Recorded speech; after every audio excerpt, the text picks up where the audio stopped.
So, good morning. We are going to look at how the academy makes up its mind, a brief historical overview, and then we are going to focus on a 1989 movie called My Left Foot, which was an Irish movie directed by Jim Sheridan and starring Daniel Day-Lewis, who won his Oscar for the best actor in the movie. So, the Oscars weren't called the Oscars in the beginning, they were called the Academy Awards. Even today they are known as the Academy Awards, but more popularly they are called the Oscars. How did they get the name Oscars? Now, there are several legends and several versions about the nomenclature or the Oscars. One is that a leading film journalist, he felt that the word Academy Award is too heavy, too serious, and it intimidates people. So, he just turned around and looked at the statuette, the Oscar statuette, and he said, so how are you, Mr. Oscar? He said, give it a more human touch and make it less intimidating. So, that was the story, that is one version. Second version is the great movie star Betty Davis, who was one of the finest female actors of her time, and she named it the Oscars because she had someone very close to her who was called Oscar, and therefore she thought that it is better, it is a more fitting, more appropriate name. So, there are several versions of the name, how the Oscars got the names, but popularly they are called the Oscars, but academically they are still known as the Academy Awards. Is there a politics? Yeah, so this is what we are going to discuss today. The key concept would be politics of awards. See, this is always a very interesting area to discuss. Awards too have politics. Of course, awards are based on merit basis, no doubt about it, but then there is a strong undercurrents of politics, and that has always been the case for any major award, particularly so for the Oscars. So, Oscars are not always entirely about artistic merits. This is important to remember. The studios, and we have already seen who are the major players in this. After all, the Oscars were developed by which studio? Any guesses? Good, MGM. The studio executive Louis Mayer, he wanted to position the film industry in a more hard hitting way, in a more aggressive way, and therefore the idea of introducing an award which will bring lot of attention to the film industry, also to the MGM. Now, so it was not purely altruistic reasons that they instituted the awards. It also is interesting to note that people who were the beneficiaries, especially during the inception years of the Oscars, they all belong to the MGM studio, something interesting. So, if you want an Oscar, go work with the MGM, that was the idea, but soon things changed, of course. So, the studios play a major part or an important part in positioning its product. And what is part of this so called positioning? Full throttle publicity, making the product visibility. You have seen it in recent years with Lagan. Okay. How was Lagan positioned? It is a task to make each and every Academy voter watch the movie. Okay. You can always send them the DVD. Earlier times it used to be the video cassette. Even before that they would have special screening of the movies for the voters, but then things became more and more complex, more and more complicated. So, it was felt that it is no longer feasible to organize a screening for so many people. So, then people started pushing their products more aggressively, and particularly Lagan, the producers approached each and every Academy member, the voting members, and asked them to you know, watched the movie, gifted them with the DVD, the video cassette of the film, and ensured that at least the movie got the right kind of visibility, and it paid off because it did get a nomination. Okay. And which movie won the Best Picture award that year? Exactly, the Best Foreign Picture award, pitted against Lagan.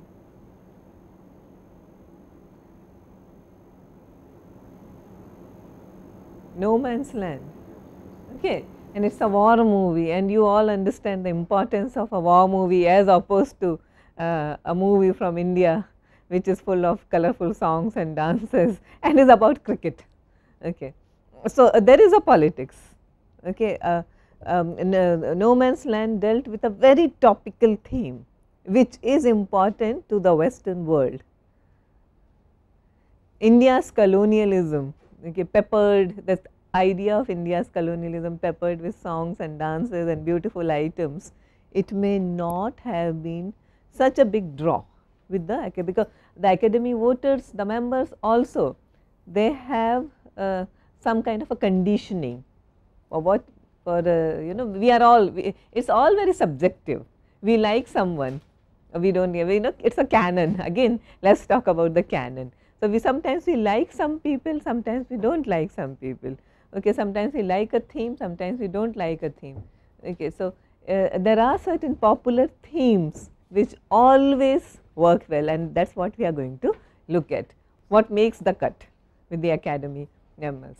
So, visibility, high campaign and PR, that is public relations, play major roles in making the products visible. And above all, why do all this? Oscars always spell big money. Even a small movie, if it gets even a minor award, by minor award I mean we know the top 5 awards: best actor, female actor, male actor, best picture, director, best movie.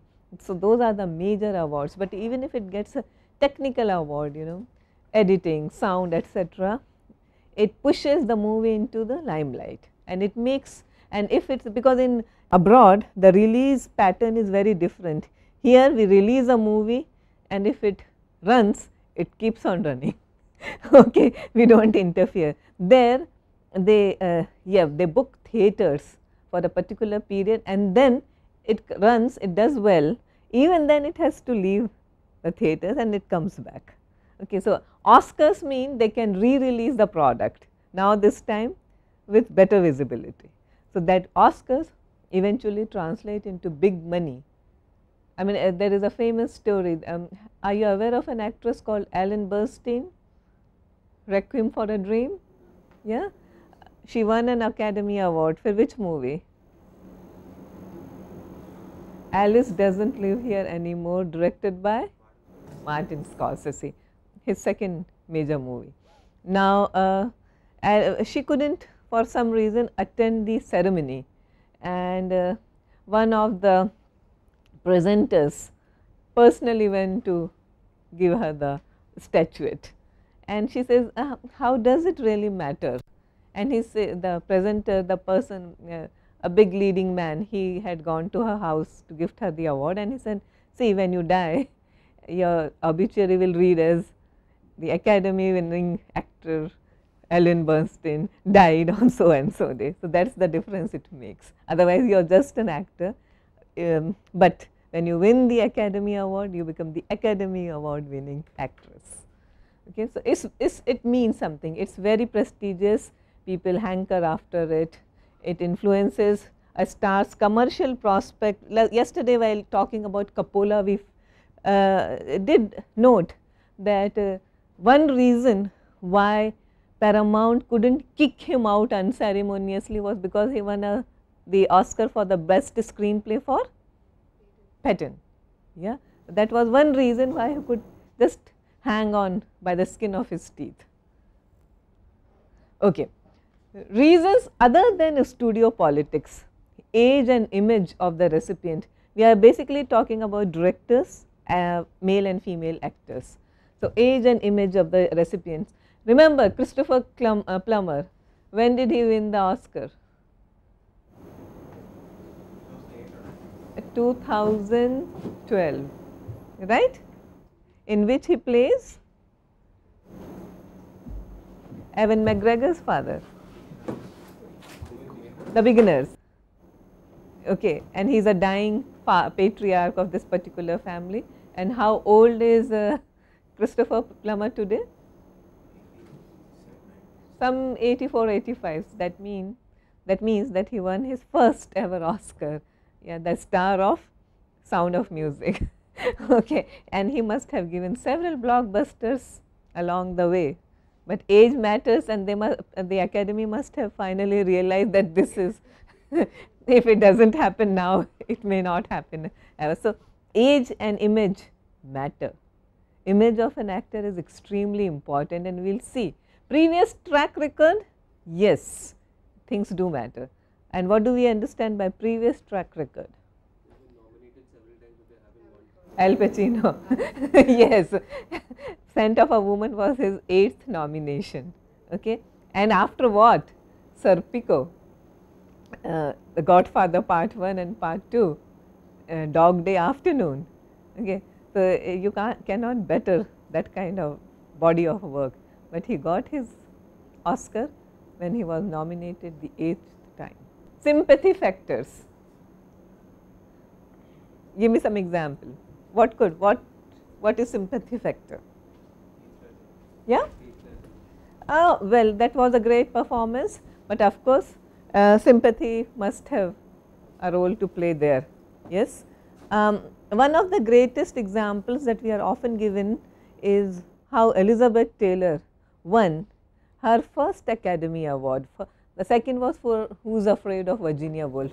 The first was for her role as a call girl in Butterfield 8. Now, many people feel that she had done a better job in several of her previous films, okay. But by the time of Butterfield 8, there were rumors that she is going to die of cancer and that she is being treated for something very fatal. And the Academy must have thought, okay, a beautiful woman dying much before her time, so why not? Okay.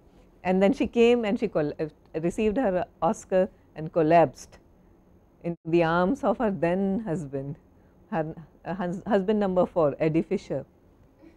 And soon after that, she dumped him and married Richard Burton, okay, and then married him again. So, that is, yeah, so sympathy factors do matter. We were talking about age and image and previous track record. Look at Martin Scorsese, why go far? When did he win? 2006 for The Departed. Okay. The man who had made Mean Streets, Taxi Driver, Raging Bull, Goodfellas. Many people felt that he should have got the award for the Goodfellas, but then he did not get it in 89, he got it in 2006 for a work which was a remake, yeah, of Infernal Affairs. Popularity with the industry and goodwill with the industry people is another important factor, and there are some people, nice regular all American guys like Tom Hanks, okay, they are popular, they are nice guys. Okay. Clint Eastwood always gets an honorable mention, yeah. So, they are the guys who matter, they are popular and they have led more or less a nice, a respectable, at least on the surface, okay, kind of life. So, that matters, goodwill matters. Box office bankability. Now, this is extremely important.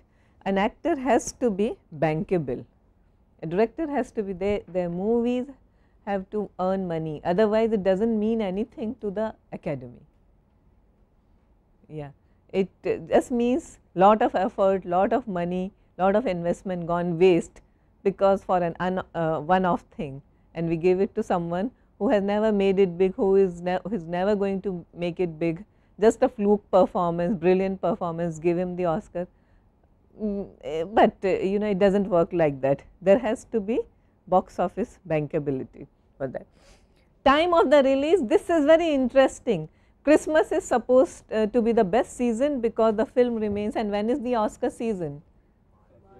February, March, and if you release your movie during the Christmas season, more and more people, you get more footfalls, in the theatres. Okay, holiday season, everyone wants to go out, people watch movies, and it remains fresh in everyone's mind for the Oscar season. There are innumerable honorable examples where the movies got lost because the timing of the release was all wrong. They release their movies in April or May, by next year February it is all forgotten. Works both ways, right? Yeah. Sometimes they give it to someone who has a very spectacular debut in the hope, like in the knowledge that they'll come up with some good work. Yeah. later. Okay, that happens. For example, Roman Holiday. Okay, Audrey Hepburn. So the moment she made her debut, she was seen as this actor who is going to make it big. But then remember, Roman Holiday was directed by who? William Wyler, one of the most bankable directors ever. Okay, he has a track record. That reminds me, I am going to ask, I gave you homework, Robert Town, if you did some research. And who did she star with? Gregory Peck. So you see, there was cushioning. There has to be, so that means major bankable studios, actors and directors are lending their support to this young lady. And if we give her an Oscar today, fine, you know, we do look good, and it is also a very safe bet because she is being backed up by these people. Okay, she is not making some small debut in some art house cinema, okay, which no one is going to ever watch, and she is never going to make it big. Now, notable losers round, but you can go on adding to this list. There are too many notable losers. How Green Was My Valley won instead of Citizen Kane, the best picture. We have already talked about the unfortunate Mr. Orson Welles. Okay. The only good thing I think personally that came out of his Hollywood stint would have been his marriage to Rita Hayworth. He was married to the glamour queen of those times. Okay. In the Heat of the Night beat Bonnie and Clyde, and now no one remembers In the Heat of the Night today. Bonnie and Clyde is iconic movie. Scorsese's Taxi Driver was completely ignored, even the actor was not recognized, but the actor has been more fortunate than others because he got his first Oscar pretty early in his career. Out of Africa won over Spielberg's The Color Purple, and Spielberg was extremely unhappy. He has been working with sharks and all kinds of evil monsters, raiders of the and Indiana Jones, etc. Okay, and then he felt that Color Purple, which is all about gender inequality, racism in America, based on a novel by Alice Walker. Yes, respectable material, it deserved an Oscar. He was a bankable director, he had a proven track record, but it did not. So, Goodfellas, of course. Hitchcock never won an award, and he was just tossed a bone called Lifetime Achievement Award, and he gave the shortest ever speech, you know, on the stage. What was it? Thank you. Okay, that is all he said. Charlie Chaplin, Lifetime Achievement Award, again the same year when The Godfather was given all its awards. So, Richard Burton, the great Richard Burton, nominated 7 times, never won. Okay. And let me tell you, if you look up Richard Burton, he is one of the greatest ever anywhere in the world. He can easily rank alongside Marlon Brando and Laurence Olivier. Richard Burton, but never. Peter O'Toole, never. Okay, so life, that brings us to the idea of Lifetime Achievement Awards, which is pretty much evident in even our system. Okay, we know that they are bankable, we know they are hugely popular with the masses, right? But we do not want, we have this infra-dig attitude towards these people. So, let us not give them a very popular award. Has Govinda ever won? I think so, much earlier. Maybe debut, but look it up. Do you think, how many of you feel that Govinda is a good actor? Nobody feels that Govinda is a good actor? No? Seriously? Okay. I think Govinda is a very good actor. Okay, you give him a role and he delivers. Okay, but you see, we have an attitude towards certain people. They come from this kind of a background. They do a certain kind of films. They don't speak the way we want them to speak. Perhaps all these things do matter. So perhaps those who can't get the mainstream awards, they are given generally a lifetime achievement award. Hitchcocks, Chaplins, many more. In our own situation also you can see, when we can't give an award to someone, we give that a lifetime achievement award. So, history of all the Oscar awards. It was Louis B. Mayer who established and introduced the idea of having popular awards. It was like bunch of people coming together and patting each other or patting themselves on the backs, very wealthy people, and they feel, okay, it is not enough to earn enough money, but we also need some token of appreciation for our art. So, let us give these awards to each other. So, that was the attitude, and funnily enough, the first ever Academy Awards were announced beforehand that XYZ is going to win, please come and attend the party. So, people knew beforehand, it was not like all hyped and suspense was not built up the way it is done today. The first ever Academy Awards, so again this is a date, you should know it if, as students of film history, May 16, 1929.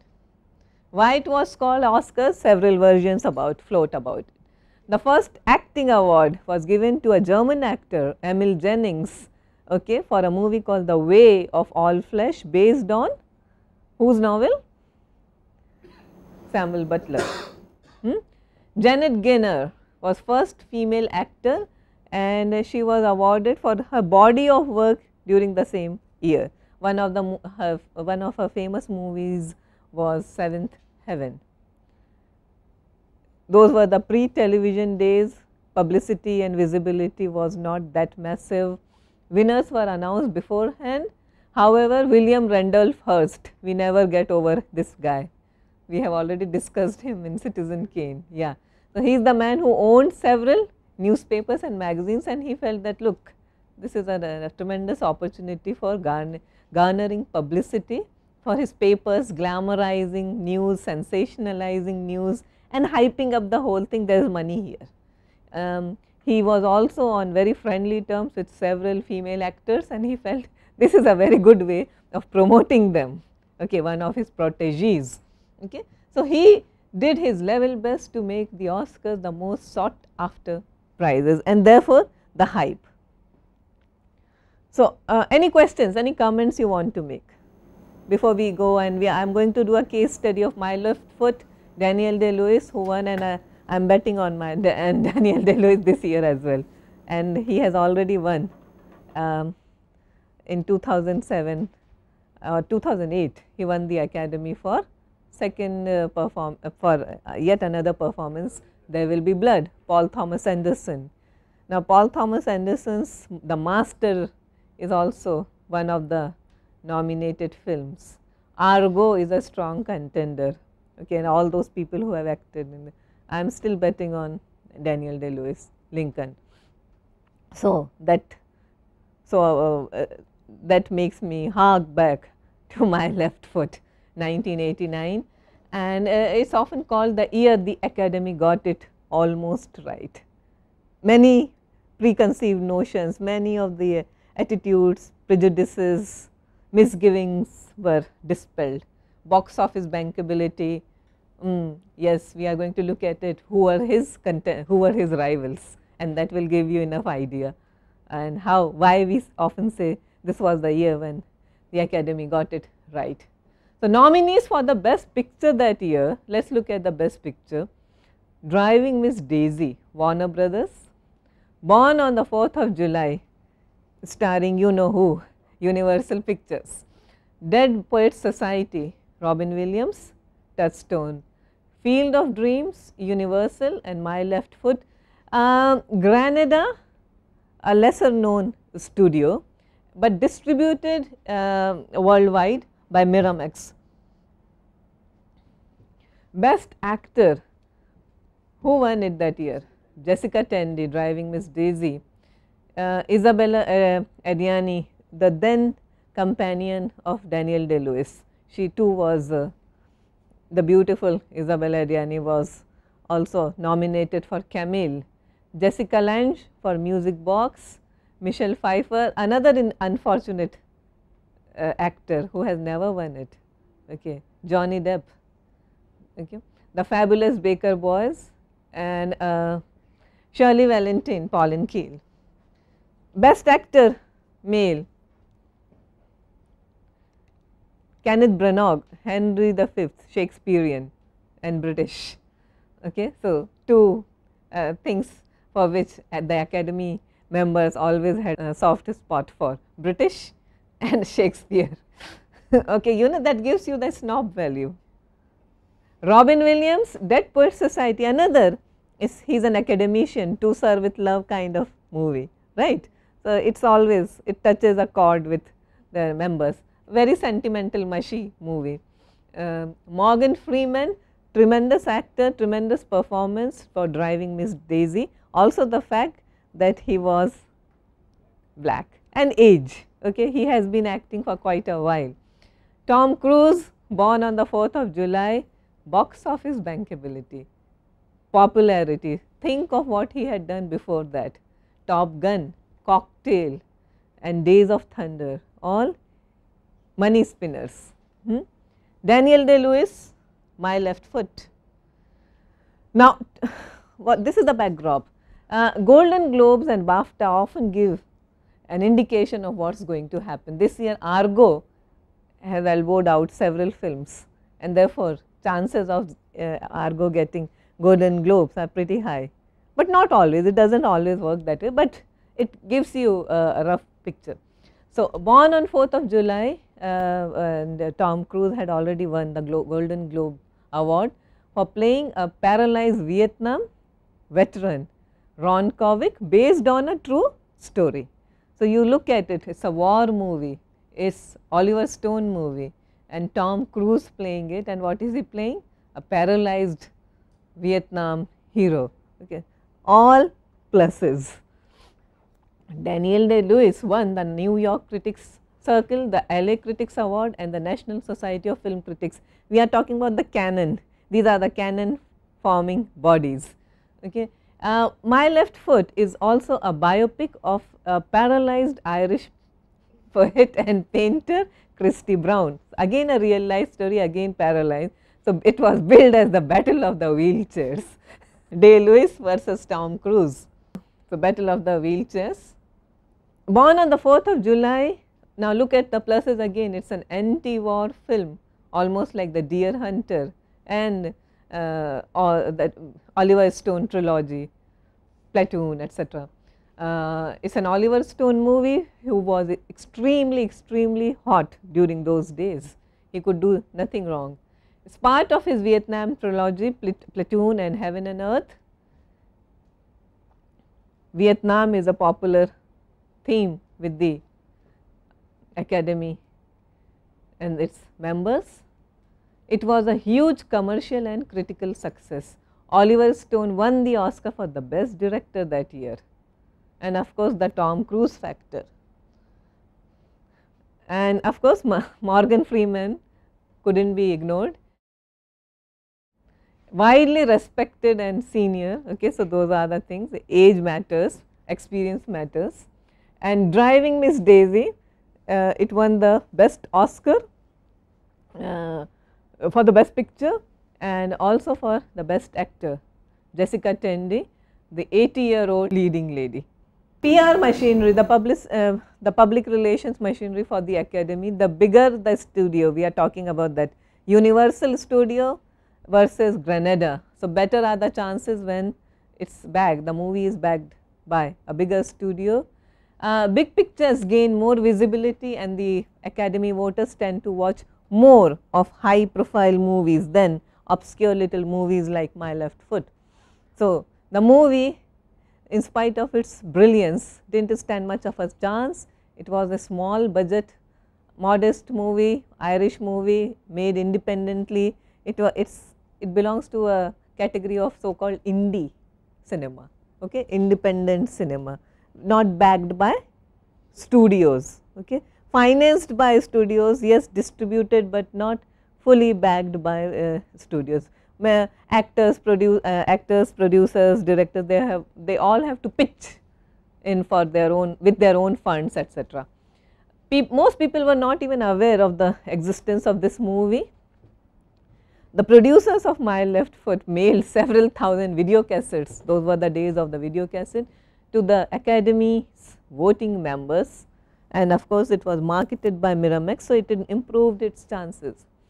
A word about Daniel Day-Lewis. Today he is a legend, but then he was still not a very well known actor, a British actor of Irish ancestry.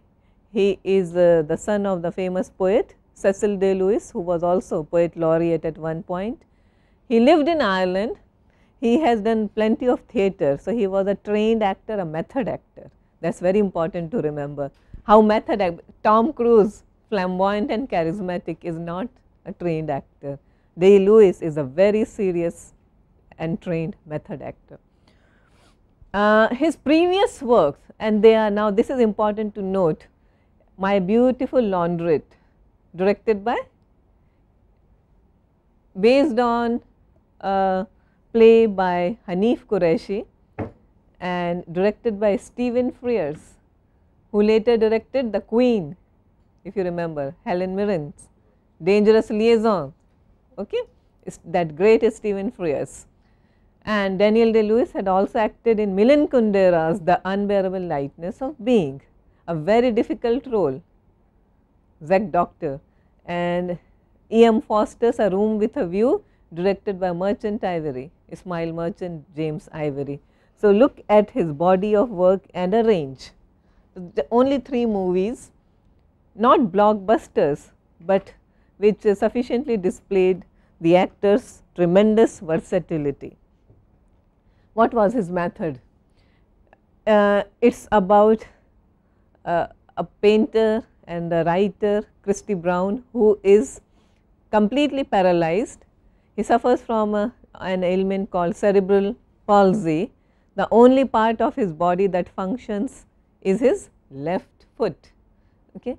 So, Day-Lewis went through tremendous preparation for that role.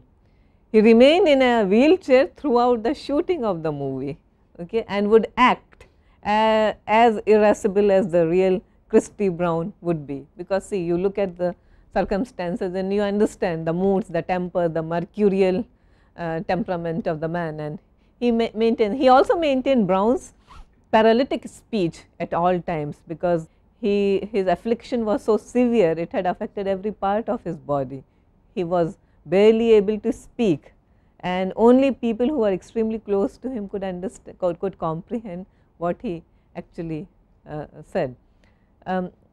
Day-Lewis also practiced painting and writing with his left foot, and that has become the hallmark of all Day-Lewis's films. When he did The Gangs of New York, he trained as a butcher somewhere, okay, for several months.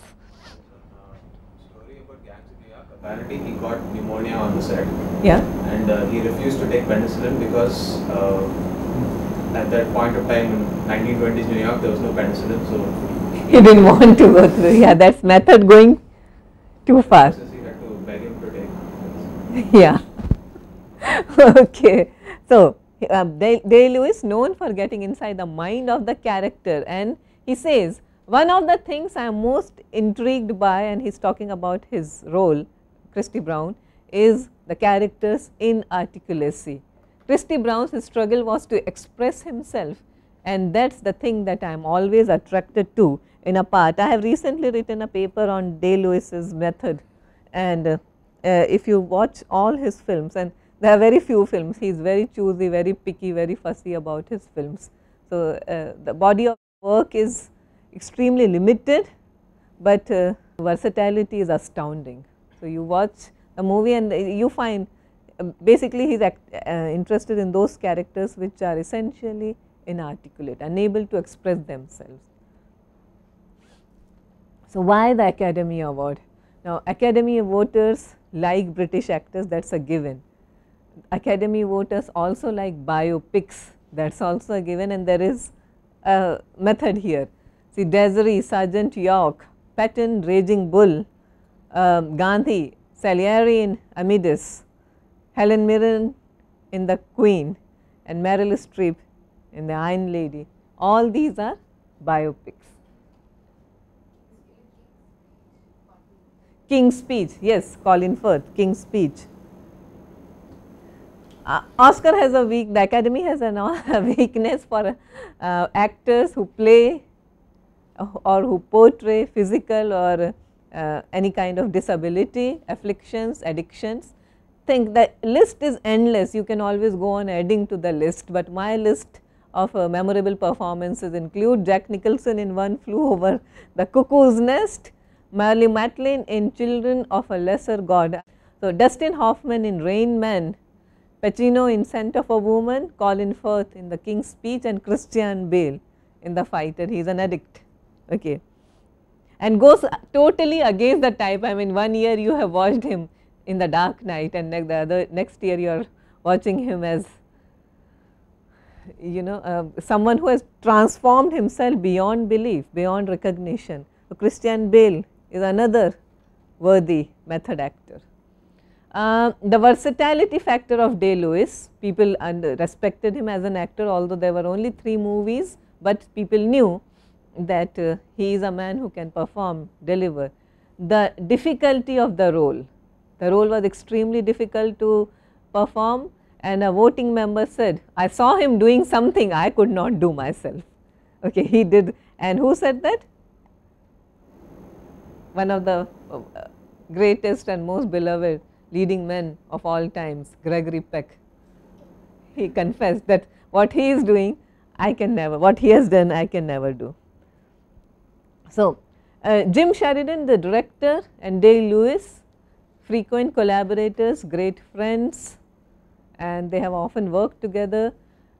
Following the astounding success of My Left Foot, they came together again in The Name of the Father, again a biopic of Jerry Conlon, someone who was wrongly imprisoned for Irish bombings in a British pub, yeah, IRA factor. And then The Boxer. Boxer is again about IRA. These are the things that fascinate Sheridan and Day-Lewis, and being you know, having strong Irish roots, they do frequently this kind of work. So, other works, notable works of Day-Lewis, of course, you can keep on adding to the list, but then you have The Last of the Mohicans, a blockbuster directed by the great Michael Mann, Scorsese's The Age of Innocence, based on Edith Wharton's book, novel of the same title, co-starring Winona Ryder and Michelle Pfeiffer. It won several awards, especially for costumes and art direction.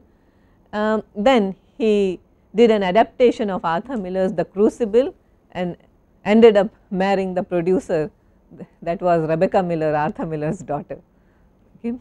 Then Scorsese's Gangs of New York, which is again a historical and based on a novel, and won his second Oscar for There Will Be Blood, which was followed by a lackluster 9, which was a musical adaptation of Fellini's 8 1/2. I want you to look at his movies, The Last of the Mohicans, The Age of Innocence, The Crucible, and Gangs of New York, also There Will Be Blood. Now, all these are essentially American characters played by an Irishman, great American heroes, great American characters played by a British Irish person. Okay, that itself tells you a lot about his range and versatility, that when it comes to and then Lincoln, of course. Okay, it does not get more American than Lincoln, and he gets to play Lincoln, the ultimate American hero. So, starting from Fenimore Cooper's Hawkeye in The Last of the Mohicans, which is all about physicality, and then Lincoln, which is mostly about inward struggle, the typical struggle of a man who is trying to change something around him, and his struggle with the society and the struggle within. Okay, so that, and you would be perhaps interested to know that in one of the American universities there is a core module for a film studies course entirely devoted to, and it is a core course, Daniel Day-Lewis and American history, because his contribution towards understanding of American history is unparalleled.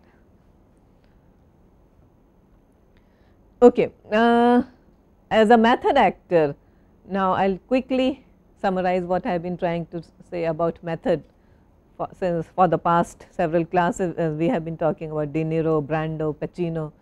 So, Orson Welles famously said, I have always made fun of the method, but I use a lot of things that are taken from it. So, method has something to offer. Originally, it's a contribution by Russian theatre director Stanislavski. So, it was called the Stanislavski method system. In the US, it was basically popularized by the exponents of the group theatre in New York City, and later on by people like Lee Strasberg, and Lee Strasberg is almost the godfather of method acting. He has coached the likes of Nicholson, Pacino and Robert De Niro. He has also acted in The Godfather, the second part. He is one of the dons, and in Justice for All, again with Pacino. Pacino always regarded him as a father figure. Stella Adler is another practitioner of method acting. The method is simplistically put, it means that the actor's main responsibility was to be believed, to create a believable character on screen, on stage. And Stanislavski first employed methods such as emotional memory, draw on from your own past experiences, however painful they are, and try to relate them to the to whatever is happening, whatever are the demands of the role. To prepare for a role that involves fear, for example, the actor must remember something really frightening from their personal lives and attempt to act the part in the emotional space of that fear they once felt. So, drawing on their memories. Now, this was a clear break from the previous modes of acting that held that the actor's job was to become the character and leave their own emotions behind. Okay, here they have to draw on from their own personal experiences, and this was more demanding, more challenging. Some of the leading practitioners, all time greats, Marlon Brando, Paul Newman, Montecrist and James Dean. And if you look at the body of work of these people, you will understand what these actors were all about. Okay, they were not just some good looking men trying to enact a role. They were really actors. They were trained in New York, unlike the LA based studio system. And later on, of course, we have De Niro, Pacino, Nicholson, Dustin Hoffman, Sean Penn, Mickey Rourke, Liv Ullmann, a regular of Ingmar Bergman, Swedish actor, Emma Thompson, British, Meryl Streep, of course, American. And then more recent, more contemporary, we have Daniel Day-Lewis, Nicolas Cage, who was once upon a time a great actor. When he won Leaving Las Vegas, there were sparks. Adrian Brody, of course, Christian Bale, the late great Heath Ledger, Forrest Whitaker and Frank Langella. Frank Langella, a highly respected theatre actor who got his due in cinema much later, but is still one of the greatest. Can you mention some of his films? Who is Frank Langella? Good. Frost Nixon. He played Nixon too. And who is Frost?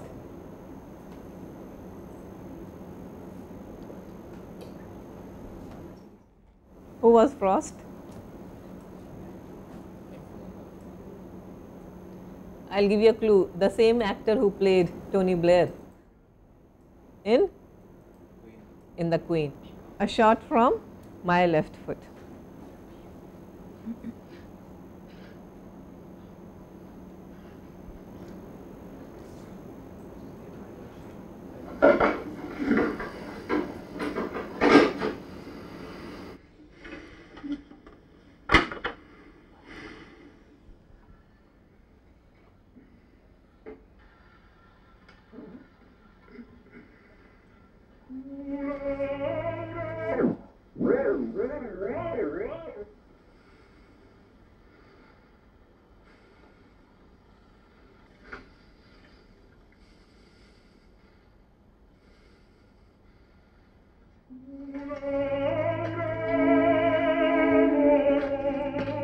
Okay, so as the title itself would suggest, not too many well known names, not a big budget picture, but a tremendous performance by one of the greatest actors of all time. So, watch My Left Foot, okay, and understand what method acting entails.